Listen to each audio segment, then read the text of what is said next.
Welcome to track 101 for the second talk of the day and of DEFCON 24. And the talk is Maelstrom. Are you playing with a full deck? Using an attack lifecycle game to educate, demonstrate, and evangelize. And my name's Shane Steiger. So who am I? I've been messing with computers in some way, shape, or form since 1989. A few friends and I found out that a local university's computer lab, they did not check IDs at the door. So we went in and messed around with computers for playing around with tin and pine and YTalk, and then later on, links and muds. How many people remember links? Yeah, that's the internet didn't suck back then as much. So then I spent 8 years working to secure SCADA and ICS systems throughout a large food manufacturer. And that was an interesting job. Got to know recipes of some food products that are made on kitchen tables today. But at the same time, I started law school. So please don't hold that against me. But then I spent 6 years building out a functional security program role within a large pharmaceutical distributor. And now currently work as a chief endpoint security architect for a large tech company, building out cyber resiliency techniques within the endpoint space, the desirable capabilities. And as I said here, don't hold the law thing against me, but I'm more of a geek anyway. So that leads me into my disclaimers. The first one, I know this sucks. I have to read them off though. The first one's an employer one. The views and opinions are purely my own, based on time in the industry and experience. They don't necessarily reflect the views, positions, or policies of my employers. This presentation and discussion is not intended to give legal advice nor form any kind of attorney-client privilege. I'm not your attorney, and some of the things you might find interesting may require consultation with your own attorney, and that is not me. So what is this really about? It's about, it was an unexpected journey for me to a cyber attack lifecycle game. When I first started looking at what I needed to do for certain projects, I became somewhat frustrated with what people traditionally do. And so therefore I started looking for different strategies beyond just the typical normal project management type strategies. And that research took me on a journey. And that journey, I was going to share with you guys a little bit and share with you the research, some really cool stuff, and then share how I tripped into actually developing the game, Maelstrom. So the first part of the journey was really, as I said, a strategy journey. From a past life, I was asked by a CIO, do they win? And in his context, it was, does the attacker win?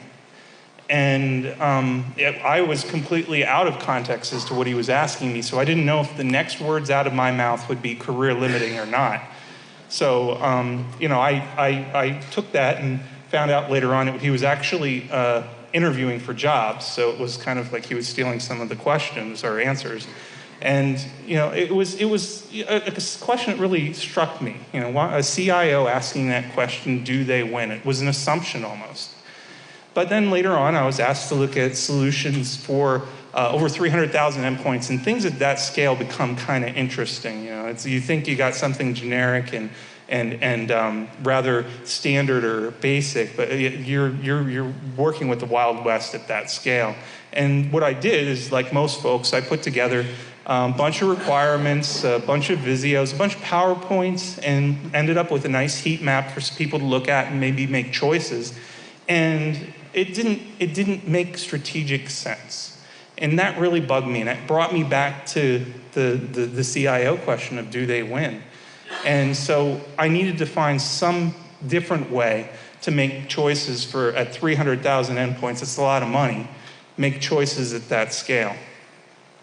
So in a previous life, I had been working in the Defender space, and at that time I was really looking and following the OODA loop as an analogy in 2007, 2008, some folks started describing the OODA loop, the observe, orient, decide, act, John Boyd's OODA loop from the Air Force, and analogizing it to cybersecurity. And it made sense. But at the same time, right around the same time, Lockheed Martin had been developing something called Lockheed Martin Cyber Kill Chain, and I'm sure many of you are familiar with it. And what it really describes is it describes an attacker's set of phases that a traditional attacker from zero to hero, so to speak, will go through to get to their act on objectives. And in the way Lockheed Martin describes it, there's a recon phase. You go through recon steps, looking around,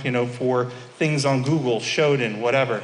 And then you take what you've learned from Google, Shodan, LinkedIn, and you actually start to weaponize a package so that that package, when delivered to the target, actually explodes or has some kind of detrimental effect on the target. And in the cyber construct, exploitation is part of that detrimental effect in later installations, so you might be able to later maintain and keep presence, but then also command and control, so you can change and adapt or dynamically position as needed.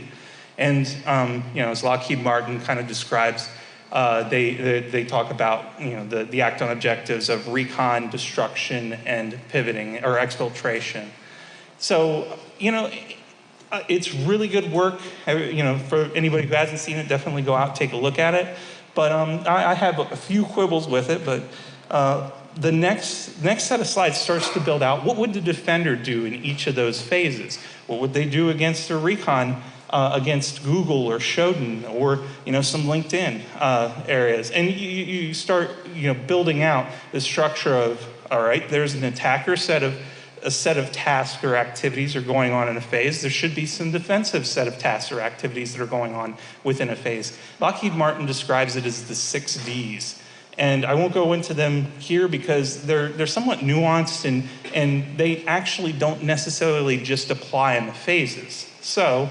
But it helps to build out that idea of an attacker action, a defender action, and their effective defenses.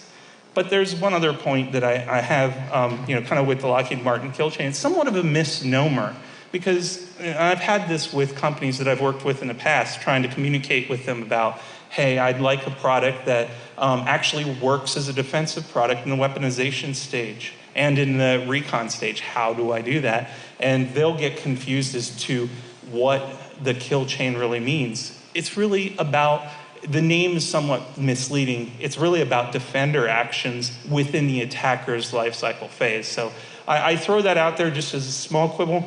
And then another quibble is a set of act on objectives is rather limited if you look at the paper. And especially in these days where you see ransomware pretty much every day. There's the idea of not only exfilling information, but maybe planting false information. And then there's just the other pieces of humiliate, things that might not have that same feel or look within the Lockheed Martin structure. So I said, okay, wait a second. Why not start charting out the attacker's progression and do that over time? And that charting of recon into weaponization into delivery, and I show this as the simplest form.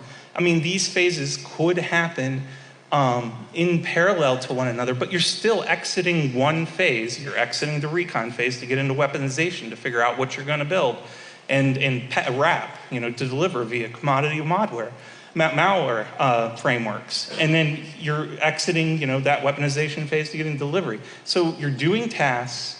You're exiting a phase to get into another phase, and you're doing this attack execution over time.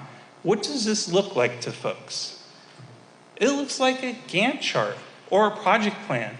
And as a result, I throw out this concept of, hey, it makes sense. It does. The campaigns that you see are largely organized. Even the guys who are not as maybe not state actors, maybe just less skilled. You'll see that they're trying to follow a plan to get to the other end, to get to their act on objectives, whether it might be to steal money or steal bitcoins or what have you. but that we see that these attacker plans are organized and they're really going through a progression to get to and act on objectives. And so, I kind of throw out, all right, what other evidence do we see that the attackers are following some form of plan, if not a traditional project plan? We see different skill levels from the same attackers indicating different resources or teams. So you'll see team C, so maybe the close to the script kiddies doing something, and then something breaks and they don't know what to do or how to respond, and they'll page out to team B, and team B will get through, or they'll have to page out to their best resources, team A, and team A will walk in and just annihilate the thing. We'll see different teams using different tools. Some may use PS exec, some may use WMI, some may use your administrative tools against you, and that's actually very prevalent. Even PSEC and WMI being part of your administration. And then you'll see different teams or different time schedules indicating shift work. I kind of see this as folks walking in with their lunch pail every day, and all right, I'm going off to work to attack XYZ company or XYZ organization, and I'm going to go home or go to lunch at 12 and then come back to lunch, and you'll see that set of time gaps that kind of indicates what's going on in terms of shift work. And that actually had been discussed at length in some of recent APT findings. And then, following scripts, making mistakes. When something screws up, not only are they teaming out, or paging out to other teams, but they're also redoing work. And you can kind of see them making their mistakes in their console logs. Oops, that script didn't run, I didn't give it the right variable, and retrying tasks. So these are all things that seem to indicate they're following plans and scripts and getting themselves to an act on objectives. So I throw out a concept here. Why not attack the project plan if you're a defender? Attacking that project plan is I think, a perfectly valid way to look at it. And guess what? IT organizations are experts at screwing up project plans. They do it like it's their job. And usually they're named project managers, but I'm not going to bust on anybody. But they even have a methodology for trying not to screw up the project plan.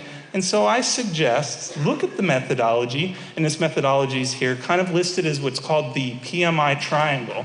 And that's the triangle of time, scope, cost, and quality. So if you've ever had to interact with a project manager, you've probably heard one of these. I don't want to see some scope creep happen. I don't, my timing is absolutely necessary for this thing to go before this thing. And so I suggest mapping these plans and finding weaknesses across, a couple of attack life cycles will start to reveal weaknesses that might apply across more attack life cycles. So I think it's absolutely key, attacking the attacker's project plan. And what techniques can we use to disrupt that attacker's project plan? Guess what? Time is assumed linear in project plans. Now, you might have less than a waterfall approach. You might have an agile approach. And actually, in my backup slides, for anybody who wants to quibble, you can go look there. And I've also kind of broken down agile Scrum in somewhat of a similar fashion. But really, in the end, time is assumed linear. So we screw with time every day in IT. We mess up. We'll revert to snapshots because we broke something. And so, we might do certain replays of certain, web activity to make sure that we got the appropriate and substantiated integrity type response that we were looking for. But, assume linear time. And that was actually the first thing that I noticed. I'm like, hey, what if we just randomly reset these machines to different times in the past? What does that do to an attacker's attack lifecycle? And we see this with sandboxing and detonation technologies. It breaks it, and they don't get to progress through their next set of phases. Predecessors and successors, feigning completion of work. This is where deception might come into play. So they went out, they reconned information, they got it, and it was said something about an admin that was worked at the company on LinkedIn. That was false information. They used that information to try and weaponize their spam or their directed phishing attack against that particular admin. And guess what? that was not an appropriate set of information that they gathered.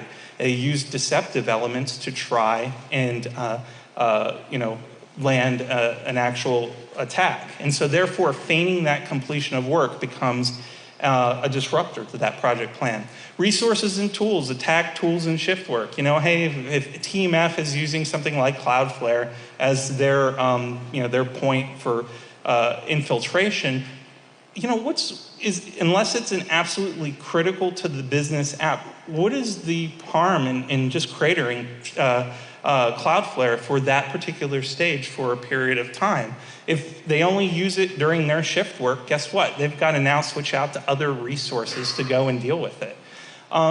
Create resource contention.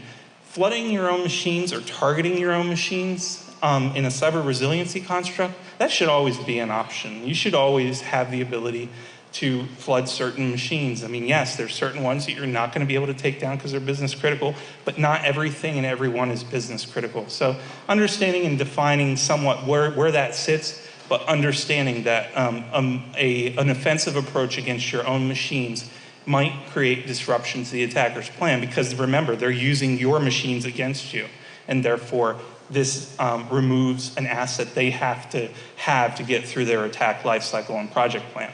And then, I talked about, different teams using different tools, WMI, PSExec, and management tools being used against you. Scope creep, utilizing deception and fake targets or tar pits.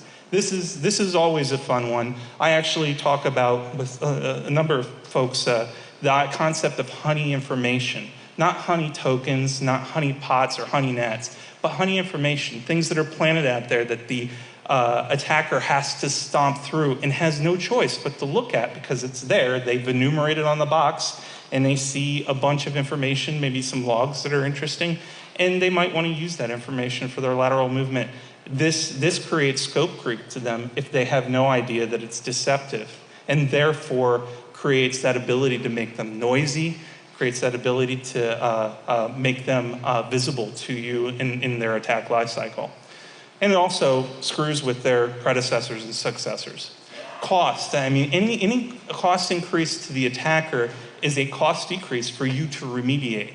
And that's something to keep in mind. If you start increasing cost, even minimally, even though some of these methods might not be 100% effective, they eventually get in, you're still increasing cost to the attacker and thereby increasing the OODA loop time that they might have to go through, and therefore you might get inside what is called their OODA loop to make a decision faster than they did.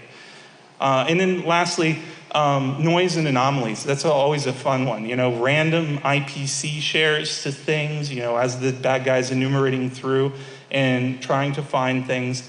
That actually becomes very interesting. The attackers are usually using some form of automation and scripts up front, and if you start creating anomalies, that starts to mess up their variables for import into their own automation and scripts, therefore creating friction to their project plan.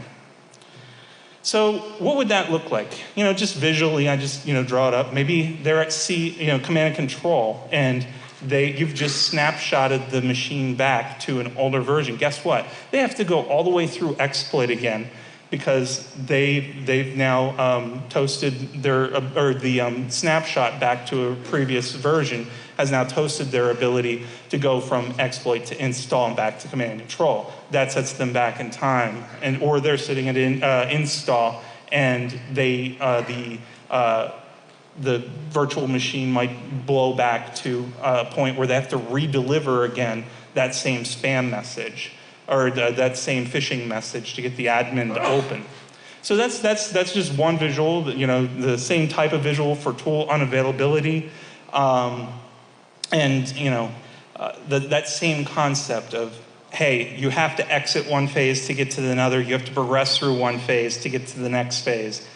And that same concept for maybe an orchestrated set of false targets, that deception space again, and creating a path for the bad guy. So, all right. So what I did is I sat down and just, in Excel, started plotting out a bunch of attack patterns that have been seen in the past. And I did it by phase. I said, hey, this time frame, the successors and the predecessors, the tools and the resources we're guessing that the particular attackers are using, and the time frame in which they're doing it. That time frame is actually rather key, because if you can do something in a phase quicker than they do, you win. So going through and completely mapping out a few actual live attack patterns, and doing so in terms of the cyber resiliency engineering framework by MITRE. And that was something I was buried in at the time quite a bit for cyber resiliency at the endpoint, and as a result, I was looking at those cyber resiliency techniques, which are really the money that I started to frame these maps into. So as a result, I mapped out this one. You're not going to be able to see it. It's an attack pattern, but really you just kind of see, hey, the general, hey, this is what the entire attack pattern might look like over time for each phase, and mapping it out. I actually mapped out close to 10 in conjunction with some other folks, mapped out Axiom, Cleaver, Dark Hotel, Fin4, Zero to Hero scenario, SAPU for all scenario, stuck on your DC, things you might seen in past lives, or open your DIR in this case. So I mapped out a bunch of them, and it was kind of interesting. I noticed something is that you could start to build out, okay, well, these are a category of the actual techniques that you can use per phase, and you can mix and match them, obviously. I mean, why wouldn't you do that? Start to mix and match them so that maybe, when you recon phase, you got your exploratory phishing attack, your port scans, your Google showed in search. You might use a different one for another attack pattern. And if you light them up, you're essentially lighting up a path to the act on objectives for this particular attacker.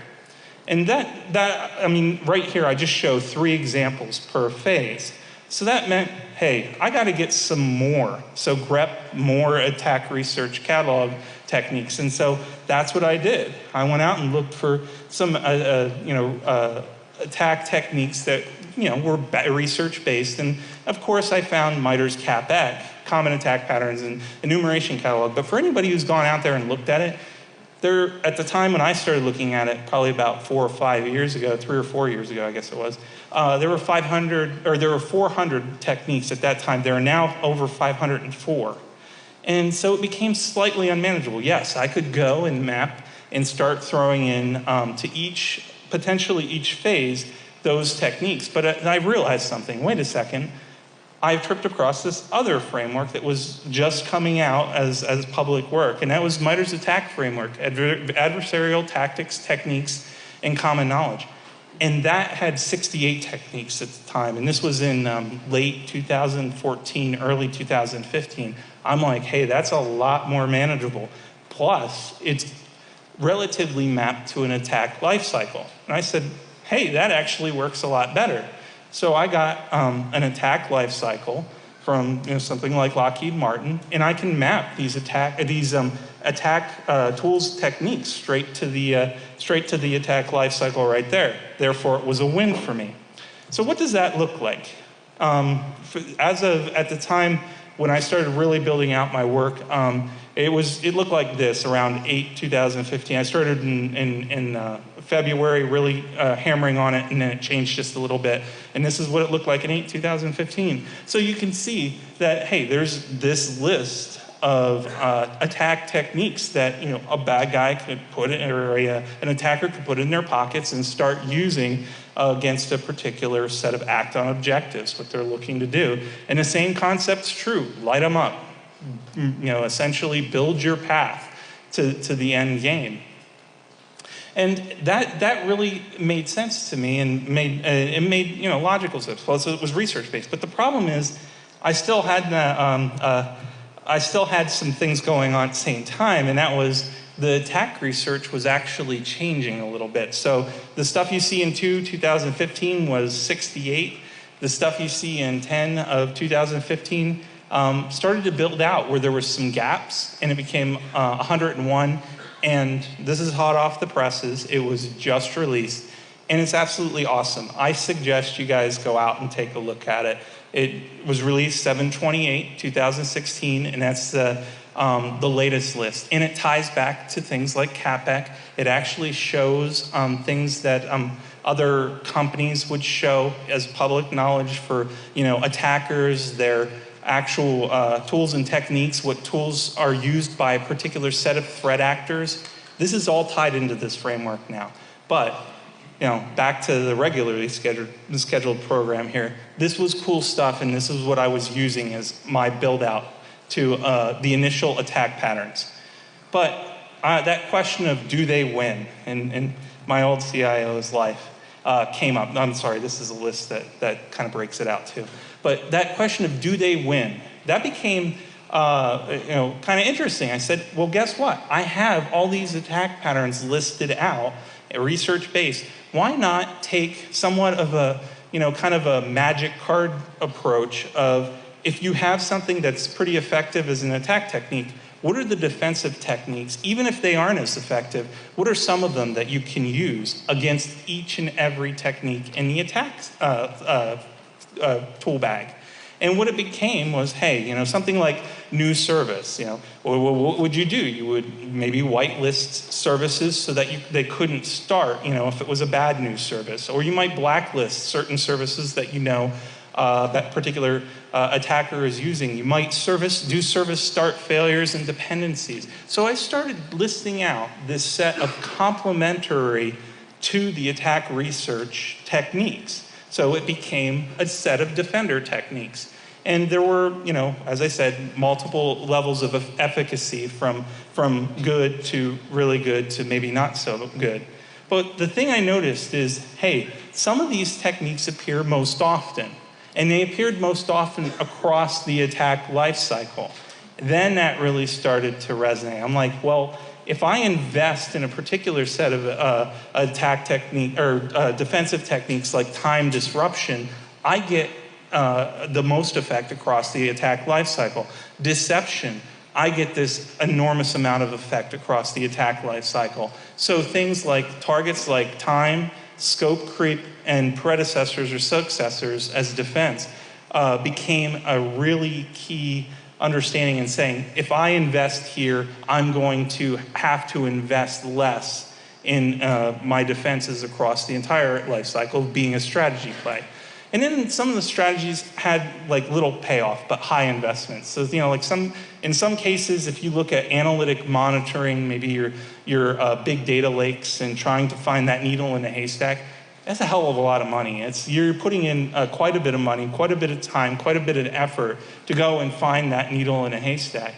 This, when mapped out across the attack lifecycle, only showed detective and potentially preventative value throughout certain phases, not as effective as the ones that I previously noticed. So it started to make sense, and it made sense in terms of what I was kind of buried in. I was buried in the resiliency engineering framework, and I was buried in looking at something that was put out called the industry perspective of cyber resiliency, actually applying it to industries and what industries have done to apply it within their own organizations. So it started to validate a set of work that I was already chasing and made sense.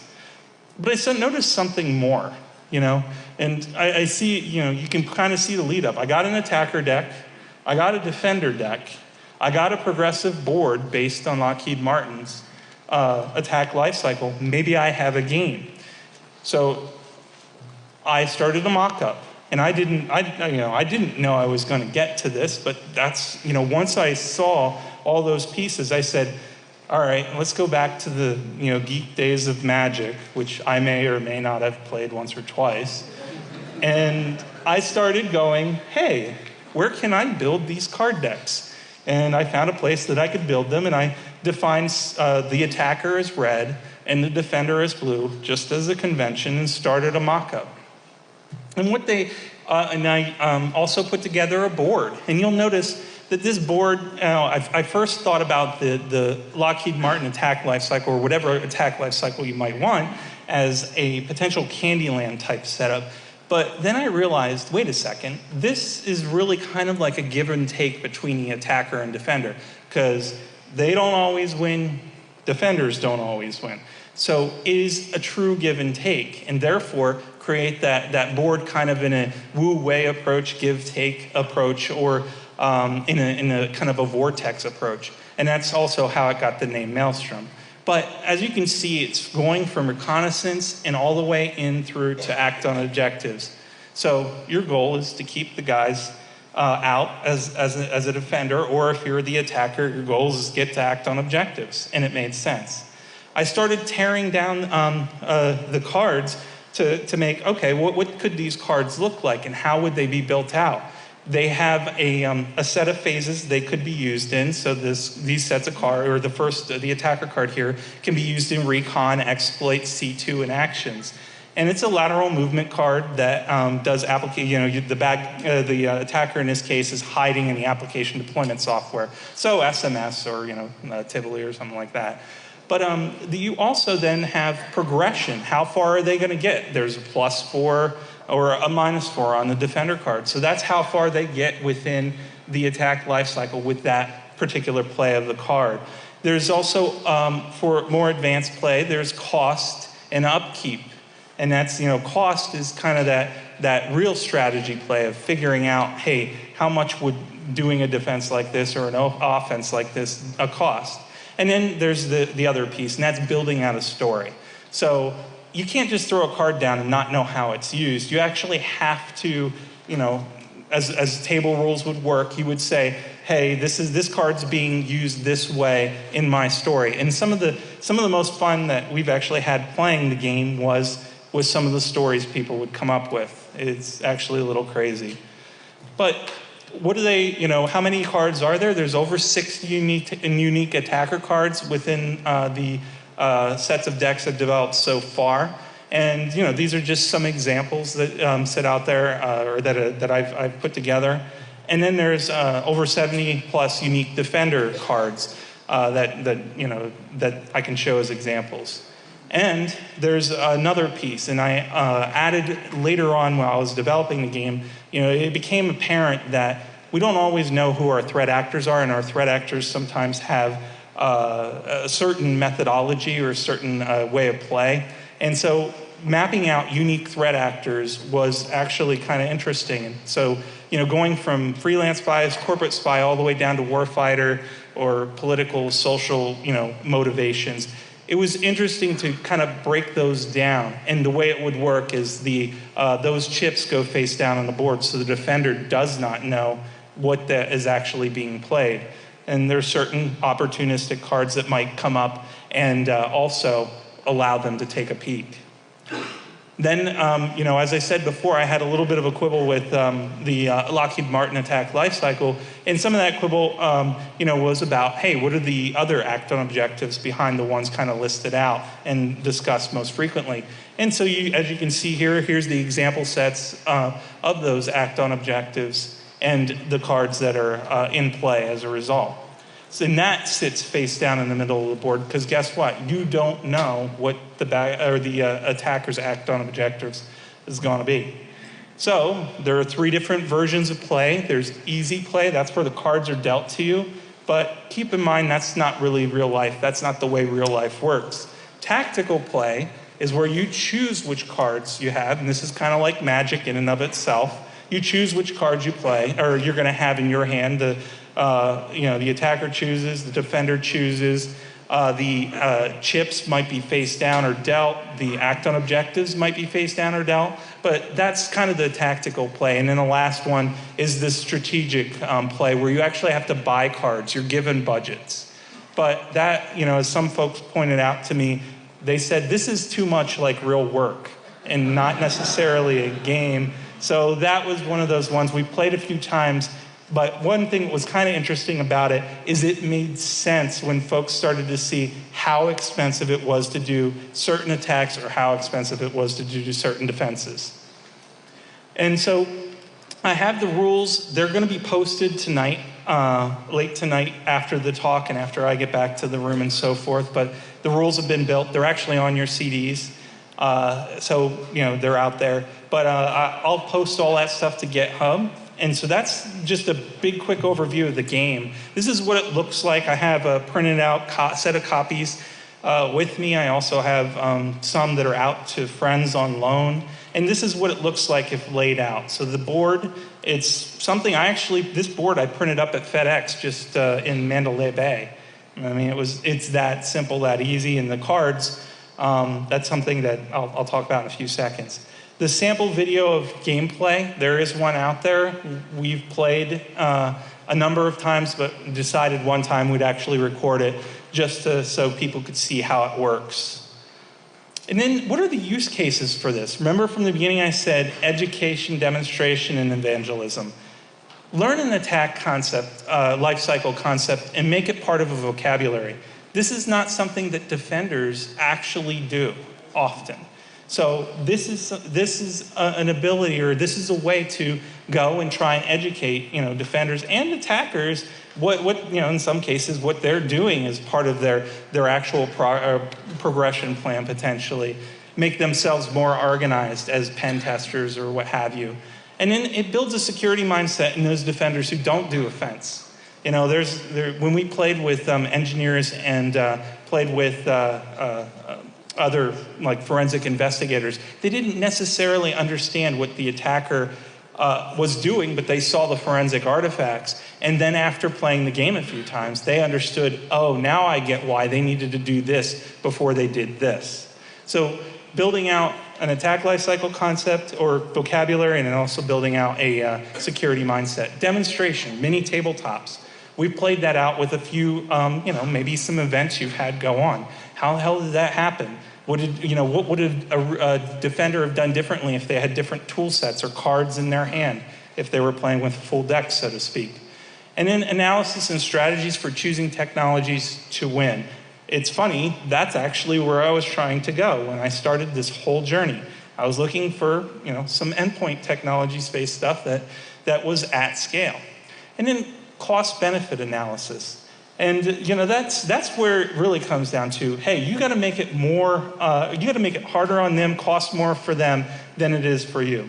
And lastly, evangelism.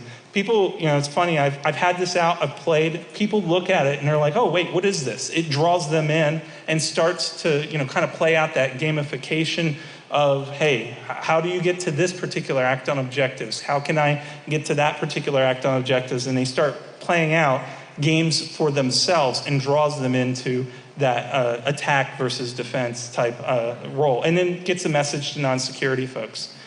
And so, there's the rationalization. You saw this 1 through 6 of effectiveness. I picked it because of DIE, and that you can actually use that as part of your gameplay if you'd like.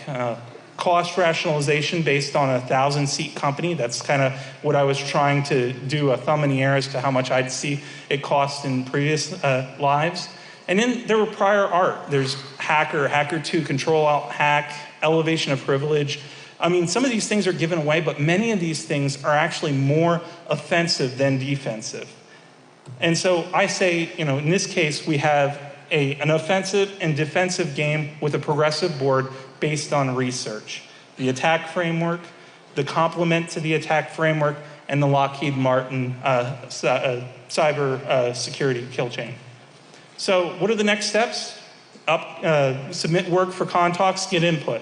So that's where I'm at here. Map to current attack patterns, play multiple rounds, digitize and create the open source framework. And I want some help with this. This is actually where real money can be had. This is interesting. But I'm looking to, give it away and see if folks figure out, ways to help me digitize it so that I can watch them play the games, so that we can watch them play the games, see which strategies are most effective, and then also allow for them to update card decks and put in their own tactics that maybe no one has seen before and can be shared either as defensive tactics or offensive tactics. There was a non-technical game development based on the Scott Tenorman episode of South Park. I won't get into that here, but for those who have seen it, they probably understand how that works. And lastly, let people play, update their decks, watch their strategies, gamify it so that maybe it's like a Pokemon Go. Collect all your strategies, collect all your act on objectives with your particular set actors. And then lastly, digitize and let the machine rise and play itself. And that, is the theme of DEF CON this year, let the machine rise. And so as a result, I think that might be somewhat interesting as the framework develops, as well as the defensive cards develop. And so this is a place you can contribute, volunteer, get the latest developments. As I said tonight, I'm going to post things, probably going to be late. Twitter, Cyber Maelstrom, GitHub, Maelstrom the game, DEF CON 24. You're actually going to be able to print off your own copies if you want to. I'm working with a vendor right now to create a SKU for anybody to go in and use. You can go and even print the game board off if you wanted to at FedEx, but I'm going to try and get it all as one package, and then you can just buy it from there. Adding cards, if you want to suggest cards, I suggest using Twitter for peer review, crowdsource it, so to speak, for people to knock it down or raise it up. And then, watch GitHub and Twitter for the digitized versions, and contact Twitter to volunteer to help. And then, lastly, the credits. I mean, without the attack framework, none of this information would have been possible, nor kind of that concept or bridging concept. The cyber resiliency engineering framework was key just because I was buried in it at the time. Obviously, Lockheed Martin, Killchain, and then these folks here who have graciously donated a lot of time and energy and fun to play the game, play it multiple times, and see what things can be done to contribute to the community. So that's what I have.